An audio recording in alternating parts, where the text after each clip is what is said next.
We got some night vision mounts, dummy M4 magazines, fake PEC 15s, 9mm clips. It's all kind of random stuff you might see inside the ready room where a bunch of rangers getting ready to go on missions. Welcome to Night Vision's After Actions. Today, we journey into the dust and heat with the U.S. Army Rangers at the Forward Operating Base, where tempers flare, bonds strengthen, and sometimes the biggest mission of the day is finding a simple can of dip. These ammo cans have been outside, they were on a truck to get to the ready room, so we're trying to funnel about 15 different people's military careers experience into making this room as authentic down to the smallest details possible. It's great. Yeah, I was super surprised. The cage is over there. Wow. I was like, oh, I'm back. It looks great. Everything looks awesome. We showed your kit, right? The lights right there. Just put your feet on the headlamp. It can either be hung around your neck, you can attach it to your helmet. Chewing tobacco is known to be a thing in Ranger Regiment, definitely, in the military overall. Just seeing the snapping the can and putting in a fat lipper. Your finger and like go around the can, so you're like picking up every single thing, trying to put it back in. Yeah. It's part of the culture. Again, it's not healthy. A lot of guys actually have to go. They do enroll in like tobacco cessation, quit nicotine addiction thing. So we're showing Voss dealing with nicotine addiction, which, it's comical. We're showing him just losing his patience, and his poor new guys, his young Rangers, are just getting hazed and paying the price for his fit withdrawals. So like every squad leader I ever encountered is pretty much a sociopath. Yeah. So like it starts out and then as they progress, they're like amping themselves up to the side. So it's almost like they blow up and they come back down. Oh yeah. He's like bike. He is. Yeah. You'll see it. Okay. That's how he's been doing it. Okay, good. I think good, he's going good. half speed. He's been Gotcha. You're set? Okay. And action, Smith. Santiago, I gave you a can last week. Where is it? I finished it, Sergeant. Yeah, of course you did. You finished it and didn't replace it. I thought it was for my birthday, Shut the fuck up. Smith, what about you? You got any fucking dip? Negative, Sergeant. I don't dip. Yeah, you don't, but I do. What would you do if I asked you for a spare bag or a banger? Would you be prepared to give me one of those if I asked? Roger, Sergeant. You looking out for the Ranger to the left and right of you when you load out? Roger, Sergeant. I tried to. All right, put your kits on. Let's see what else you two ain't prepared for. Roger, Sergeant. Hell yeah. I'm getting PTSD as we speak. Yeah. Flashbacks to my private days. Yeah. Every squad leader I ever had was a huge dip guy. But there's rules to the game. I never dip personally, but dipping is a form of currency. If you ever went out and did something and like, man, maybe this might not be the best idea, but I need to bribe somebody, you did it with dip. It was encouraged that you carried cans of dip on you for your team leader if there's things like CQ shifts, if you're out on land nav and maybe you were just a smidgen too late, something like that, you carry dip on you. Shut the fuck up and do push-ups, both of you. Roger, Sergeant. If I can't trust you to pack extra dip, how can I trust you to pack fucking ammo, chem lads, tourniquets? Especially if you're sweet drums. They're doing push-ups and all you can hear is like, them doing push-ups in that little fucking hat.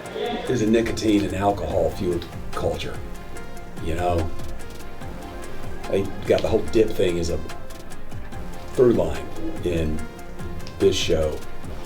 And it's true, dip is especially precious in certain situations. Night Vision's Episode 5, Dude, Where's My Dip? Pulls back the curtain on a lesser-seen side of Ward. Amidst high-tech gear and deadly serious stakes, what keeps these soldiers going might be just the tiniest ritual, a pinch of chewing tobacco. Voss is not a perfect character. No one is perfect. So even a hard charge and fire-breathing team leader, he's got his issues, and Voss is kind of embodying a lot of them. He's still a good guy, he's a good leader, but he could be better. The nicotine is fun, and it's kind of Indiana Jones, Goonies, maybe a little Apocalypse Now. Got to go out into the dark fob, the unknown places, and go find that thing in places you should not go. Sergeant Voss is there's a few different types we have. We have the big, stoic, silent squad leaders, and then you got the small, squirrely, loud ones. That he reminds me of a lot. They're throwaway, whatever you want. They don't know what personal space is. Yeah, their breath smells like dip. Did you? And you always have to bring a couple wet wipes to wipe down after they yell at you, but this is good. It's bringing back a lot of good memories. The best way to describe like Tito in public is like your fucking alcoholic, sadistic stepdad. You're just like, I need to stay away from this fucking guy. By all means. Yeah. I mean, I respect him. He pays the bills. He knows what he's fucking doing. But this dude's, I need to stay away from him. Yeah, it's the best way. It was like a level of terror too, like escalation of terror. Like those are your team leaders. Here's your squad leader, who used to be at a time period when that was way worse. So you're hearing horror stories about this guy, and he's coming in like being like your fucking dad, and you just don't. You're like, oh, I've heard the stories. I've heard what this guy's done to people. I'm going to avoid that. And then again, one more step above that, like your platoon sergeant, same thing. So it's like this level of like you're just like with other privates seeking safety, like a bunch of refugees, like those are the only people you could trust. But I would have a team leader like sleeping and his lazy boy like come like afternoon, and we would like creep around him to not try to wake him up. And like anytime anyone came to like knock on the door, shut the fuck up, and we like check. We're still good. And then the second he was awake, it was all fucking like, it was all fuck games like nonstop, where he was just like, just trying to avoid that the entire time. Here, the search for dip is more than a run of supplies. It's a metaphor for the absurd unpredictability of combat life. The extraordinary lengths these young men will go through to lift the spirits of each other. I jacked the Hilux. You took it without signing it out? Yeah. So spot day, bro. We'll go to the PX, buy dip for Voss, be back.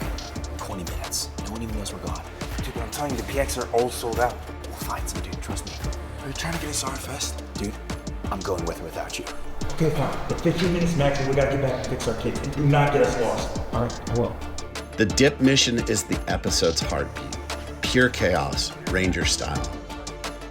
Hey, you see Smith and Santiago? Negative, Sergeant. You got any dip? All out, Sergeant. You fucking push it. Come on. Roger, Sergeant. Cut.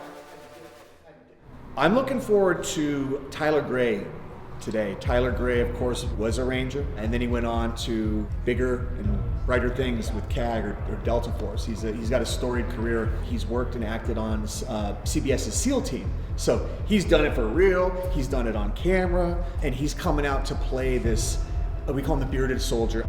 Yeah, nice to finally meet you. Thinking about it, I was like, to me it feels cooler that he's not wearing a vest. He's not wearing combat stuff.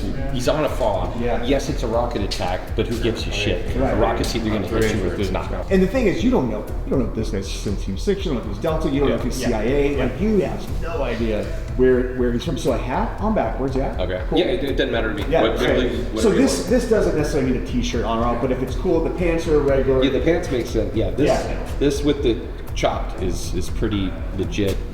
Yeah. Swag. So this is cool. Cut the sleeves. That's high speed. Where should I cut it at? Right, literally as close as you can get to the pocket. Okay. And if it frays, that looks even better. I can phrase it. It looks more legit, a little bit further. And then we'll just build up from there.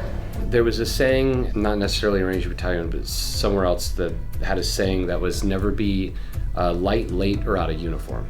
It's really not that complex. But I just recently was watching Tom Hanks talk about his kind of mantra that he learned, I think, from a director. And the director said, always be on time, always know the material, and have an idea. The military and Hollywood to me are the same in that everyone on a Hollywood set, like the military, has one job to do. But ultimately, your job boils down to you do one thing. If you're the saw gunner, you're the saw gunner, right? You are responsible for that and that part of the job. In CQB, when you enter a room, everyone has a specific job, and if one person doesn't do their job, the whole thing collapses, right? Hollywood's the same thing. If one department isn't doing its job, everyone is gonna know that it's happening, and everyone is gonna know what department is failing. The things that you develop in the military, the work ethic, it really translates, in my opinion, very easily into Hollywood. Just work hard, give 100%, don't leave anything on the table, and do your job and do it to the absolute best of your ability. Eric Bana was a CAG or Delta guy in Black Hawk Down who was just kind of older and cooler than everyone else. This is a guy even a little beyond him. You don't know if he was CIA, who is he with? You don't know. But he's kind of fun. He's like a pirate or a frontiersman who's like, I got the map, young bucks, if you got the balls to do it. He's like, I dare you to do it. And if you do, maybe one day you could be me. So he represents that ultimate pinnacle of badassness and shadowy. I don't know what that guy does. That's what he embodies. And it couldn't have, I mean, Tyler, this is a perfect guy to play, and he did it in real life. So it's amazing that we got him. Couple of young rangers out joyriding during a rocket attack. That's cool. It's a fun scene. There's a level of authenticity, and you know, Vet TV is made by and for vets, so it's a very authentic voice. Now that's some high-speed shit. I like now that's some high-speed shit. That's a fun line. On deployments, we've all experienced the shortages of things, and that's one of the big plot points in the episode, where our two main characters are desperately trying to find some dip on base, and all the traditional places are out. So they stumble across a secret entrance to some place. What they don't realize is that what we've designed is that this army base, like many bases in Afghanistan, sit on the legacy of stuff from the Soviet era. So they accidentally and wittingly enter through a small entrance, which we built into a underground cavern into an old Soviet bunker. So this will be our exterior entrance, and we have some Soviet, Russian writing on it. And then we've already built another tunnel set, and in there we have more creepy wires and dangly things, including our friend Mr. Bones, a old Soviet soldier who's been forgotten by his comrades.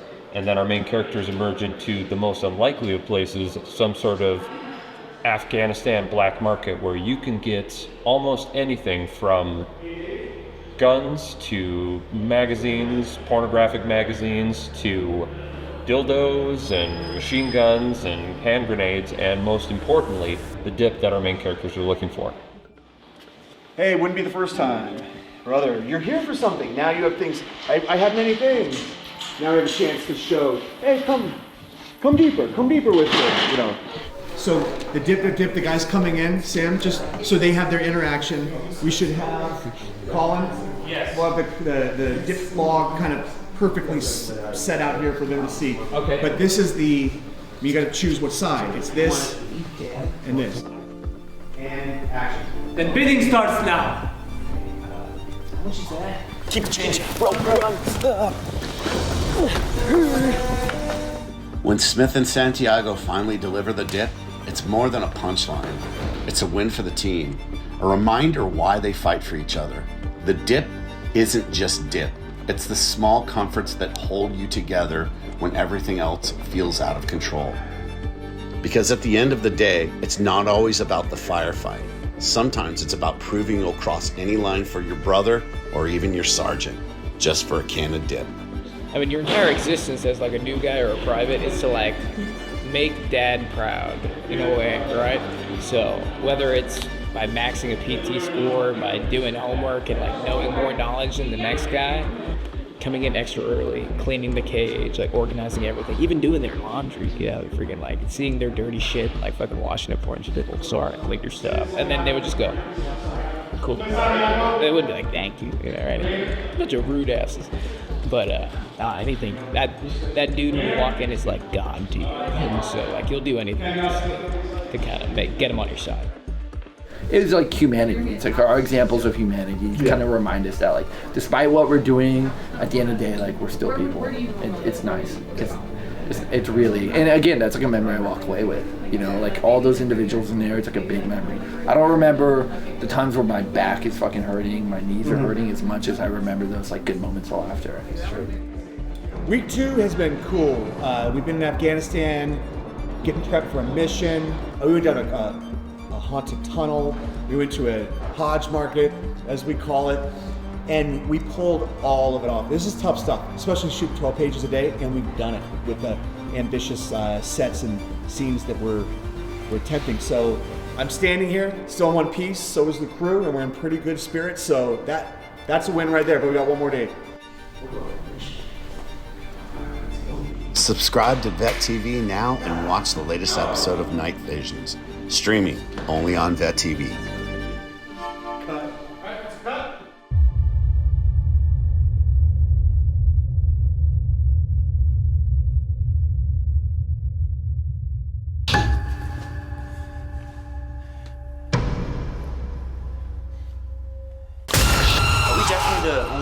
building? Yeah, it's just us.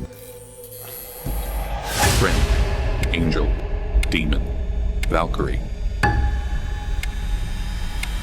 Whatever you want to call it. This scroll is a way of life. You